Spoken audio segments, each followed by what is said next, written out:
Hola, buenos días, tardes o noches, sea el momento en el que estén viendo esta presentación. Somos el equipo 5 que está conformado por mis compañeras López Martínez Angie Daniela, Pérez González Jocelyn Jacqueline y yo, Landa Barraza Evelyn. Somos estudiantes de Medicina de la Facultad de Estudios Superiores Zaragoza, perteneciente de la UNAM, y el día de hoy les presentaremos el tema de distrés respiratorio en el recién nacido. Como definición, tendremos que el síndrome de dificultad respiratoria, también llamada distrés respiratorio o enfermedad de membrana hialina, es una enfermedad caracterizada por inmadurez del desarrollo anatómico y fisiológico pulmonar del recién nacido prematuro, cuyo principal componente es la deficiencia cuantitativa y cualitativa de surfactante que causa desarrollo progresivo de atelectasia pulmonar difusa e inadecuado intercambio gaseoso. Respecto a la epidemiología, tendremos que se presenta en menores de 32 semanas, siendo del 50% entre las 26 y 28 semanas. Tiene una mayor incidencia en varones nacidos por cesárea y segundos gemelos. En niños de mayor edad gestacional nacidos de madres diabéticas con mal control metabólico y en los que han sufrido asfixia perinatal. Y de igual manera, cuando se presentan problemas intraparto o durante el periodo postnatal inmediato. Para los factores de riesgo vamos a tener que se tiene que presentar hipotermia, asfixia perinatal, fetopatía diabética, que la madre no reciba esteroides prenatales y de igual manera se va a presentar más en el sexo masculino. Fisiopatología. La etiología del síndrome de dificultad respiratoria es un déficit transitorio de surfactante por disminución de la síntesis, alteraciones cualitativas o aumento de su inactivación. La pérdida de la función tensoactiva produce un colapso alveolar con pérdida de la capacidad residual funcional que dificulta la ventilación y altera la relación ventilación-perfusión por aparición de atelectasias. El pulmón se hace más rígido, cuesta distenderlo y tiende fácilmente y rápidamente al colapso, aumentando el trabajo y el esfuerzo respiratorio. Este aumento del esfuerzo no podrá mantenerse debido a la limitación de la fuerza muscular que afecta la función del diafragma y facilita que la pared torácica sea más débil y con tendencia a deformarse, lo que dificulta la ventilación y el intercambio gaseoso. Se produce cianosis por hipoxemia secundaria a las alteraciones de la ventilación-perfusión y se retiene CO2 por hipoventilación alveolar. Todo ello produce una acidosis mixta que aumenta las resistencias vasculares pulmonares y favorece la aparición de un cortocircuito derecha-izquierda a nivel del ductus y del foramen, aumentando la hipoxemia. En el pulmón aparecen microatelectasias. Estas van a ser difusas, presencia de edema, congestión vascular y lesión del epitelio respiratorio, más evidente en los bronquiolos terminales con aspecto hepatizado y poco aireado. El edema alveolar, va a ser rico en proteínas, inactiva el surfactante, precisando elevadas presiones para la apertura de los alvéolos colapsados. Los primeros síntomas se inician al nacer o en las primeras horas, empeorando progresivamente. La dificultad respiratoria progresiva, evaluada con escala de Silverman-Anderson. Aleteo nasal, quejido expiratorio, tiraje intercostal, disociación tóraco-abdominal y retracción gifoidea, aumentando lo que es la cianosis y polipnea. Diagnóstico. El diagnóstico temprano es identificar de forma temprana los signos de dificultad respiratoria progresiva. Con respecto a los estudios de laboratorio y gabinete, se realizará lo siguiente: una gasometría arterial, que esta documentará hipoxemia e hipercapnia. Para decir que se presenta hipoxemia, debe de tener un resultado en la presión parcial de oxígeno.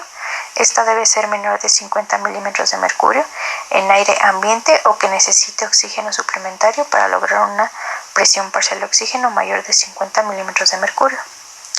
De igual manera se realizará una aspiración de contenido gástrico. Esto tenemos que el líquido pulmonar durante la etapa fetal es deglutido constantemente, por lo que cierta cantidad permanece en el estómago después del nacimiento. Una muestra de aspirado gástrico colectada después del nacimiento muestra cantidades de surfactantes similares al líquido pulmonar. Sus indicaciones serán que se realizará en recién nacidos con dificultad respiratoria progresiva, con un peso inferior de 1.500 gramos y dentro de los 30 minutos siguientes al nacimiento. Tiene una técnica especial para realizarse. En el número 1 se debe de obtener 1 mililitro de aspirado gástrico. En el número 2 se debe de mezclar con 1 mililitro de alcohol etílico al 95% en un tubo de ensayo. En el número 3 se debe de agitar gentilmente el tubo y en el número 4 se debe de observar si se forma una corona de burbujas en el borde superior. Para su interpretación tendremos los siguientes resultados. Cuando es dudosa, se va a observar presencia de una corona de burbujas solo en el borde externo del tubo. Posible, existirá una presencia de burbujas en toda la superficie del tubo y esta sugiere la presencia de surfactante. Y negativa, esta no se va a producir burbujas y aumenta la probabilidad del síndrome de dificultad respiratoria. Examen de imagen. Se le realizará una radiografía de tórax antero-posterior.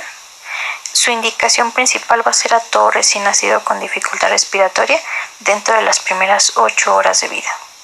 La radiografía puede mostrar discreta opacidad, aspecto retículo granular difuso bilateral con imagen de vidrio esmerilado y disminución de la expansión pulmonar. La guía de práctica clínica nos brinda una clasificación con respecto a la gravedad de la patología con ayuda de los resultados radiológicos. En el estadio 1 o forma leve se observará lo siguiente: una imagen reticulogranular muy fina. Un broncograma aéreo es muy discreto, no sobrepasa la imagen cardiotímica. Va a haber una transparencia pulmonar conservada y en ocasiones pasa como una radiografía normal. En el estadio 2 o forma moderada, existirá una imagen reticulogranular. Esta se extiende a través de todo el campo pulmonar. Existirá un broncograma aéreo, es muy visible y sobrepasa los límites de la silueta cardíaca. Transparencia pulmonar está disminuida. Va a haber una disminución del volumen pulmonar y esta es la forma más clásica. Estadio 3 o forma grave.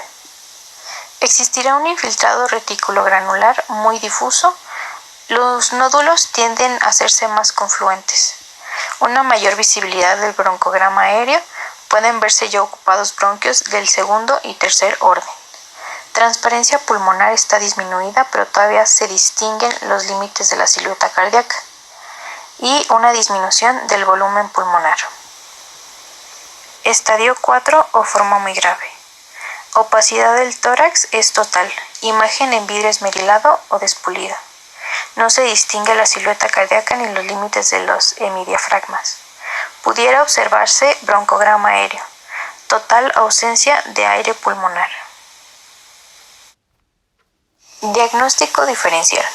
Tenemos que se realizará con las siguientes patologías: neumonía neonatal, cardiopatía cianótica, hipertensión arterial persistente, síndromes aspirativos, malformación congénita, neumotórax, taquipnea transitoria, derrame pleural y proteinosis alveolar congénita. Y con respecto a las complicaciones, tenemos las siguientes: reflujo de surfactante a través de tubo, bradicardias pasajeras, hipoxia pasajera, hipo o hipertensión arterial, obstrucción del tubo, hemorragia pulmonar, ductus arterioso persistente, infección, enfisema intersticial y neumotórax. Tratamiento preventivo. Si se considera probable o necesario el parto de un neonato pretérmino, hay que acelerar la madurez pulmonar, lo cual puede efectuarse a través de una inhibición del trabajo de parto con reposo o agentes tocolíticos, betamiméticos, que además de evitar el trabajo de parto favorecen la maduración pulmonar. si bien hay discusión respecto al riesgo-beneficio de estos medicamentos. Y la segunda es la administración de corticosteroides antenatales.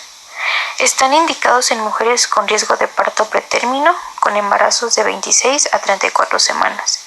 Algunos los indican desde las 24 semanas, y entre la semana 34 y 37 solo si hay inmadurez pulmonar documentada.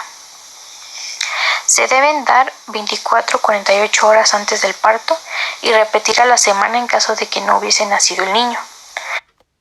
Los más recomendados son betametasona a 12 miligramos vía intramuscular cada 24 horas por 2 dosis y dexametasona a 6 miligramos cada 12 horas intramuscular por 4 dosis. El tratamiento se puede dividir en medidas generales, equilibrio hidroelectrolítico y calórico, equilibrio ácido-base, oxigenación, apoyo nutricional, el de complicaciones y terapéutica específica.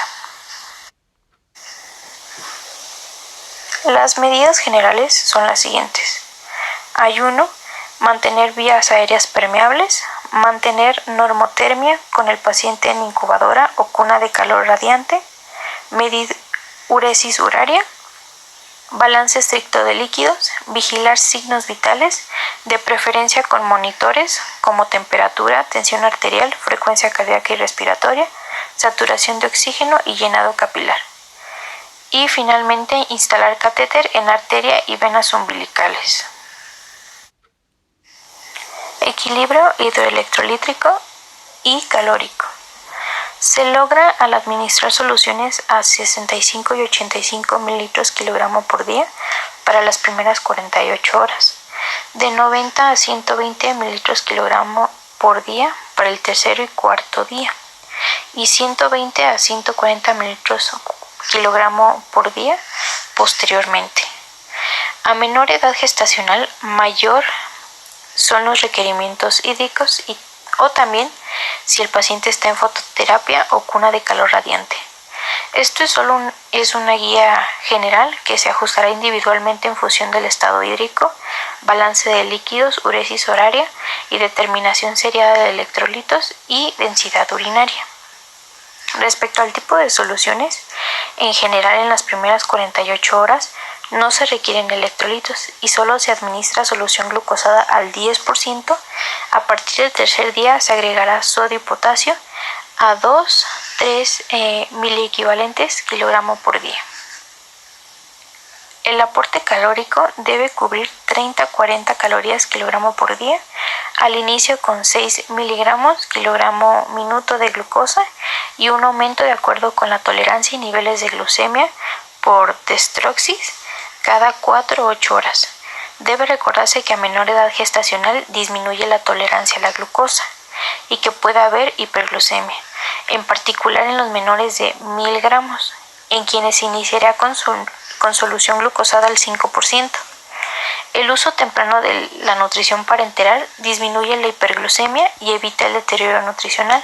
Se puede iniciar desde las primeras 24 horas de edad y continuar hasta que se puede iniciar la vía oral y que se cubra por esta última más del 70% del aporte hídrico y calórico.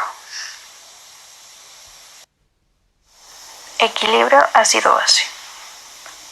La alteración más importante y frecuente es la acidosis, que puede ser metabólica, respiratoria o mixta. Con respecto a la metabólica, esta puede ser secundaria a hipoxia o hipovolemia, lo que se investigará y tratará. Si la acidosis es importante, con un pH menor de 7.1 o déficit de base mayor de -15, se administrará bicarbonato de sodio a 1 o 3 miliequivalentes kilogramo dosis, o bien en función del déficit de base de acuerdo a la fórmula. El bicarbonato es hiperosmolar. Tiene que administrarse diluido y en varios minutos u horas. Solo en acidosis muy importante o en situaciones extremas como el paro cardiorrespiratorio se hará en forma de bolo. La acidosis de tipo respiratorio importante solo se puede corregir con asistencia a la ventilación, que ayuda a eliminar el CO2. Oxigenación. El oxígeno es un medicamento. Debe manejarse como tal y ser prescrito solo por indicación médica, ya sea en función de un criterio gasométrico, una presión parcial menor del 60 milímetros de mercurio, o clínico por cianosis central, asfixia, apnea o insuficiencia respiratoria importante. Para brindarse en casco cefálico, por catéteres nasales o mediante un ventilador si el paciente está intubado. Debe administrarse húmedo y caliente, con su concentración vigilada a través de mezcladores o blenders, o bien con monitores de oxígeno ambiental. La respuesta se evaluará en el niño mediante gases arteriales, oximetría de pulso que mide la saturación de la hemoglobina por oxígeno y que se mantenga entre 88 y 94%, o bien con un monitor transcutáneo de presión parcial de oxígeno. Para disminuir los requerimientos de oxígeno y aprovechar al máximo esta arma terapéutica, se debe mantener una temperatura normal, ya que la hipo o la hipertermia aumentan su consumo, una perfusión tisular con un volumen circulante adecuado, reflejado por una presión arterial media normal, la cual varía según edad gestacional, postnatal y peso. Transporte óptimo de oxígeno con un nivel de hematocrito superior a 40%. La presión de distensión continuada sobre la vía aérea reduce la mortalidad y la necesidad de ventilación mecánica en neonatos. En México, la forma más común de administrarlo es con distensión continuada sobre la vía aérea nasal de burbuja, esto es con las puntas nasales denominadas bronx nasal. Apoyo nutricional. Influye en la sobrevida y calidad de vida del paciente, ya que las deficiencias nutricionales en esta etapa de la vida tienen efectos duraderos sobre crecimiento y desarrollo. Aún en los pacientes intubados se puede dar alimentación enteral en su modalidad conocida como mínima, suplementados con nutrición parenteral, por vena central o periférica. Su inicio es lo más pronto posible y en cuanto a sus condiciones clínicas manifiesten estabilidad. Debe ser más temprano a menor edad gestacional, ya que estos pacientes son los más expuestos a los efectos deleterios de la desnutrición. Así, los recién nacidos con peso menor a 1.500 gramos deben recibir nutrición parenteral desde el primer o segundo día de edad. Tratamiento específico. Para el síndrome de dificultad respiratoria lo constituye la administración del surfactante exógeno, cuyo uso debe reservarse a centros hospitalarios de tercer nivel por personal capacitado y con experiencia. El surfactante es esencial para el funcionamiento normal del pulmón y es efectivo en la profilaxis y en el tratamiento del síndrome de dificultad respiratoria por deficiencia de surfactante. El surfactante exógeno se puede clasificar como sintético o natural derivado de animales. El surfactante sintético inicial contenía solo fosfolípidos, sin proteínas y en algunos casos agentes dispersores. En la actualidad está en desuso. El de tipo natural tiene fosfolípidos y proteínas. Se obtienen de extractos de pulmón o por lavado pulmonar de animales. Los surfactantes exógenos naturales los más utilizados son Veractant y Poractant. Sus indicaciones son profilácticamente al neonato pretérmino de riesgo y presencia de signos clínicos y radiológicos de síndrome de dificultad respiratoria. Como profilaxis ofrece mejorar la distribución del surfactante, reduce la lesión pulmonar y la fuga alveolo capilar y una menor inhibición del surfactante endógeno. Para decir que es un profiláctico se define como la administración de surfactante en la sala de partos. Otros autores la consideran dentro de los primeros 15 a 30 minutos posterior a las maniobras de reanimación. Va a estar indicado en neonatos menores de 1.250 gramos y con edad gestacional menor de 32 semanas. La dosis que se emplea de surfactante Veractant natural es de 100 miligramos kilogramo, 4 mililitros sobre kilogramo, el cual se aplica con una técnica especial a través de la cánula endotraqueal. Taquipnea transitoria. La taquipnea transitoria del recién nacido se define como un proceso respiratorio no infeccioso que inicia en las primeras horas de vida y se resuelve entre las 24 y 72 horas posteriores al nacimiento. Esta se va a presentar con más frecuencia en los recién nacidos de término o cercanos a término o en aquellos que nacen por cesárea o en forma precipitada por vía vaginal. Dentro de los datos epidemiológicos, sabemos que la taquipnea transitoria del recién nacido comprende entre el 35 y un 50% de todos los casos de dificultad respiratoria no infecciosa que ingresan a los cuneros patológicos. A nivel mundial, esta se presenta entre el 0.3 y el 0.5% de todos los recién nacidos y, hablando específicamente de México, se reportan hasta un 2% de todos los recién nacidos vivos que presentan taquipnea transitoria del recién nacido.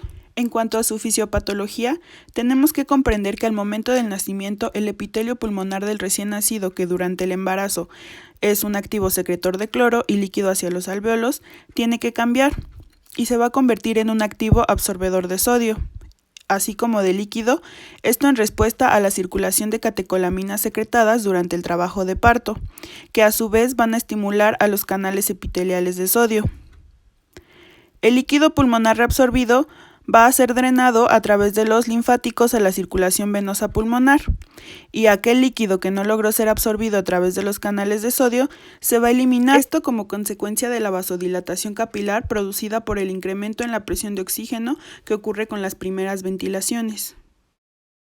Por lo tanto, la taquipnea transitoria del recién nacido va a ser el resultado de alvéolos que van a permanecer húmedos, esto debido a que no se produjo una reabsorción de líquido de manera adecuada. Anteriormente se mencionó que la taquipnea transitoria del recién nacido se presentaba con más frecuencia en los recién nacidos de término o cercanos a término que nacen por cesárea o en forma precipitada por vía vaginal. Pues bien, en la cesárea, el pulmón del niño no experimenta la expresión mecánica ejercida durante el parto, y en el nacimiento precipitado por vía vaginal, no experimenta las fases del trabajo de parto y la exposición a las catecolaminas liberadas durante el mismo. Por lo tanto, el resultado final van a ser alvéolos que van a retener líquido. Esto va a comprometer el intercambio gaseoso y a su vez va a favorecer la hipoxemia. Por otro lado, va a producir edema intersticial y disminución de la distensibilidad pulmonar. Y esto a su vez va a ser la causa de la taquipnea, que se va a presentar como un mecanismo compensatorio, así como del colapso parcial bronquiolar que va a condicionar atrapamiento aéreo. Este líquido será removido en un lapso de 48 a 72 horas progresivamente y va a mejorar la oxigenación y a disminuir la frecuencia respiratoria. Los factores de riesgo se van a dividir en maternos y aquellos del recién nacido. Dentro de los maternos tenemos asma, diabetes mellitus, tabaquismo, administración de líquidos abundantes, sedación por tiempo prolongado, que haya habido ruptura de membranas mayor de 24 horas, que no haya habido trabajo de parto o que haya habido trabajo de parto precipitado. Dentro de los del recién nacido tenemos macrosomía, sexo masculino, embarazo gemelar, nacimiento de término o cercano al término y calificación de Apgar menor de 7. Dentro del cuadro clínico, los signos generalmente se van a presentar dentro de las primeras 6 horas de vida, dentro de los cuales encontramos principalmente la taquipnea, en donde vamos a encontrar una frecuencia respiratoria mayor de 60 respiraciones por minuto y persiste por más de 12 horas. Y también podemos encontrar campos pulmonares sin estertores y saturación de oxígeno menor de 88% por oximetría de pulso. También se puede acompañar de tiraje intercostal, quejido, aleteo nasal y retracciones e hipoxemia leve. Sin embargo, en algunos casos puede llegar a ser severa. El murmullo pulmonar puede estar normal o algo disminuido y el diámetro torácico anteroposterior puede estar normal o aumentado. Dentro de los auxiliares diagnósticos encontramos la radiografía de tórax, en donde podemos encontrar imágenes de atrapamiento aéreo como rectificación de arcos costales, herniaciones del parénquima pulmonar, una hiperclaridad pulmonar, así como un aumento del espacio intercostal y aplanamiento del diafragma. También podríamos encontrar cisuritis, incremento del diámetro anteroposterior, congestión paraliar simétrica o cardiomegalia aparente. En la radiografía del lado derecho podemos observar que hay un refuerzo de la trama broncovascular, así como una hiperinsuflación y una cisuritis. En la radiografía que se muestra del lado izquierdo, dentro de los círculos blancos podemos observar densidades lineales periliares. También podemos observar falta de distinción de los vasos sanguíneos y la flecha negra nos está marcando líquido en la fisura menor. La radiografía del lado derecho fue tomada 3 días después. Y bueno, aquí observamos, por el contrario, una radiografía normal libre de fluidos. Otro auxiliar diagnóstico que tenemos es la oximetría de pulso. En el recién nacido que presente taquipnea transitoria se tiene que vigilar de manera continua la saturación de oxígeno por medio de la oximetría de pulso, y este monitoreo continuo permite al médico principalmente ajustar el aporte de oxígeno necesario para mantener la saturación entre un 88 a un 92%. Otro auxiliar que tenemos es la gasometría arterial. Esta se debe realizar si el recién nacido con taquipnea transitoria inicia con signos de insuficiencia respiratoria o disminuye de forma permanente la saturación de oxígeno. En ella podemos encontrar hipoxemia menor de 50 milímetros de mercurio en sangre arterial con fracción inspirada de oxígeno mayor al 60%, dióxido de carbono en límite normal o ligeramente aumentado e incluso acidosis respiratoria compensada. Si existiese la duda de que se trate de taquipnea transitoria del recién nacido o que la taquipnea no remita después de las primeras 72 horas de vida, se debe realizar el diagnóstico diferencial con las siguientes entidades: síndrome de adaptación pulmonar, síndrome de aspiración de meconio, síndrome de dificultad respiratoria, cardiopatías congénitas, hipertensión pulmonar, síndrome de fuga de aire, hemorragia pulmonar, neumonía, sepsis, hipocalcemia, policitemia e hipoglucemia persistente. El objetivo del tratamiento es aumentar la dilatación de los capilares pulmonares y la presión de la vía aérea para que el aire desplace el líquido al intersticio y pueda ser absorbido en los capilares pulmonares.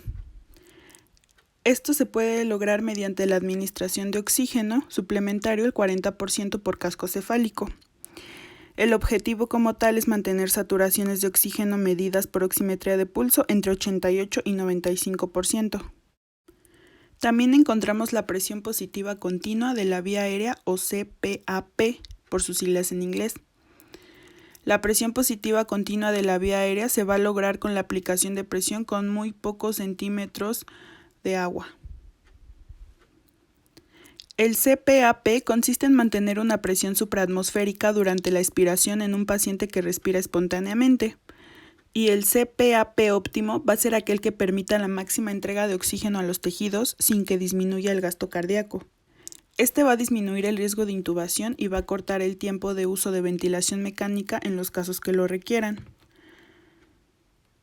Va a ser una buena opción cuando el recién nacido no presenta remisión progresiva de la taquipnea, es decir, dentro de las 48 a las 72 horas posteriores al nacimiento, cuando deja de ser solo taquipnea e inicia con manifestaciones de dificultad respiratoria, o cuando el solo aporte de oxígeno extra va a ser insuficiente para mantener saturaciones de oxígeno entre 88 y 95%. Dentro del tratamiento puede ser necesario el uso de ventilación mecánica. Esta se deberá iniciar cuando la taquipnea no remite en forma progresiva dentro de las 48 a 72 horas posteriores al nacimiento, cuando se presenta dificultad respiratoria de moderada a grave y cuando hay baja saturación de oxígeno, baja de presión parcial de oxígeno, aumento de dióxido de carbono o hay presencia de acidosis respiratoria o mixta. También puede utilizarse si falla el CPAP para mantener saturaciones entre 88 y 95%. Finalmente, el recién nacido con taquipnea transitoria debe de tener ciertos cuidados especiales, como por ejemplo mantener en todo momento un ambiente térmico neutro y se debe evitar una manipulación excesiva, los estímulos auditivos y los estímulos visuales. Asimismo, se debe llevar a cabo una evaluación integral a los 30 minutos y a los 60 minutos después del nacimiento. Posteriormente, será cada hora para decidir el tipo de alimentación que debe recibir. El recién nacido recibirá alimentación con succión cuando la frecuencia respiratoria sea menor a 60 respiraciones por minuto y tenga un Silberman menor de 2. Alimentará con sonda orogástrica en los siguientes casos: frecuencia respiratoria entre 60 y 80 respiraciones por minuto, Silberman menor de 2, recién nacido que durante la succión presente cianosis, aumento del Silberman, baja en la saturación de oxígeno, la cual se recupera al suspender la succión. Se mantendrá en ayuno si presenta una frecuencia respiratoria mayor a 80 respiraciones por minuto o si presenta un Silberman-Anderson mayor de 3. Finalmente, debido a que la enfermedad es autolimitada y de corta duración, no hay riesgo de alteración pulmonar posterior. Sin embargo, se pueden presentar complicaciones en los casos severos, dentro de las cuales encontramos hipertensión arterial pulmonar y fuga aérea. Síndrome de adaptación pulmonar. Ahora, en el caso del síndrome de adaptación pulmonar, vamos a tener como introducción de que durante la vida intrauterina el pulmón recibe 10% del flujo cardíaco. Este también nos da como un aporte nutricio. Al nacimiento, esto va a abarcar todo el flujo sanguíneo, lo que hace que es responsable del intercambio gaseoso y equilibrio ácido-base.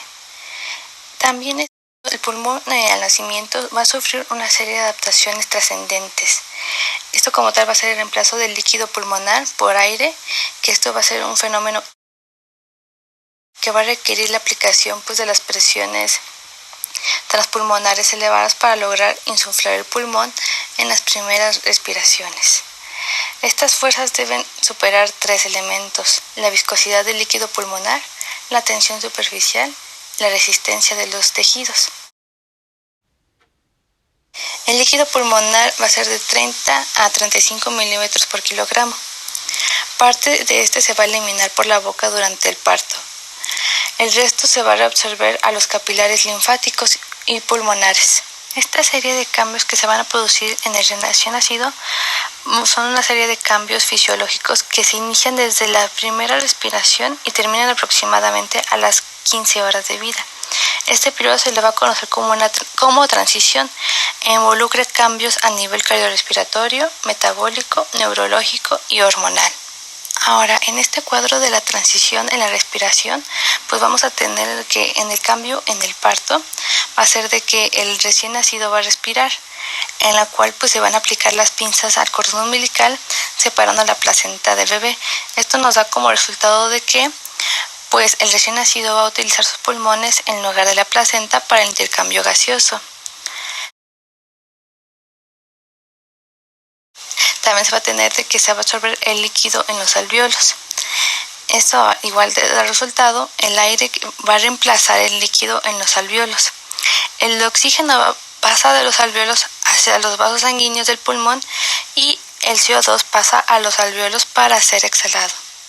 Y el aire en los alvéolos hace que los vasos sanguíneos en los pulmones se dilaten.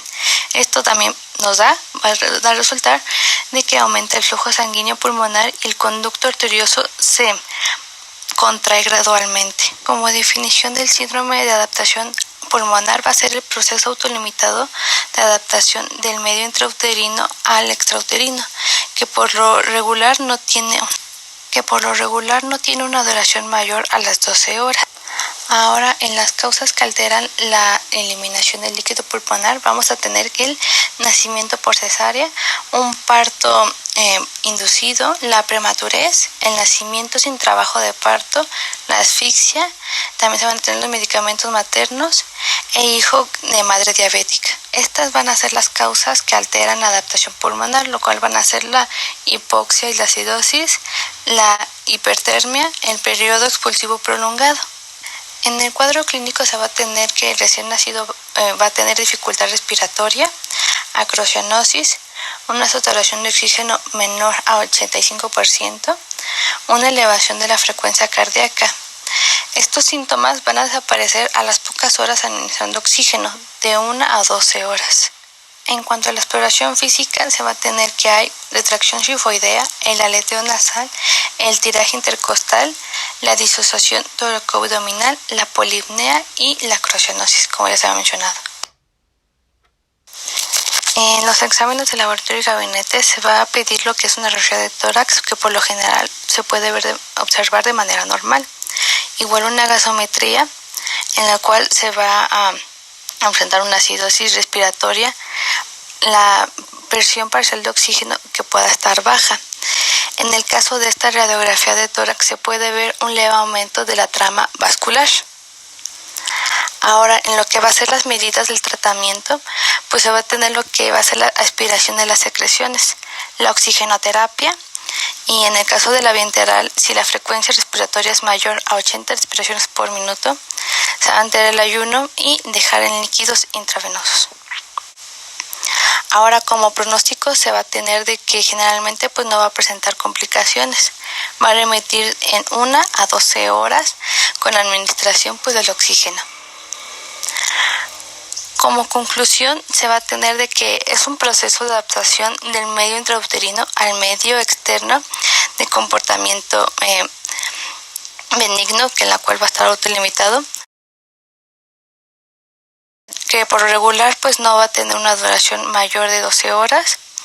Algunas veces pues solo es necesario la vigilancia hemodinámica. Si tienen alguna duda o comentario, por favor dejar en los comentarios. Gracias por su atención.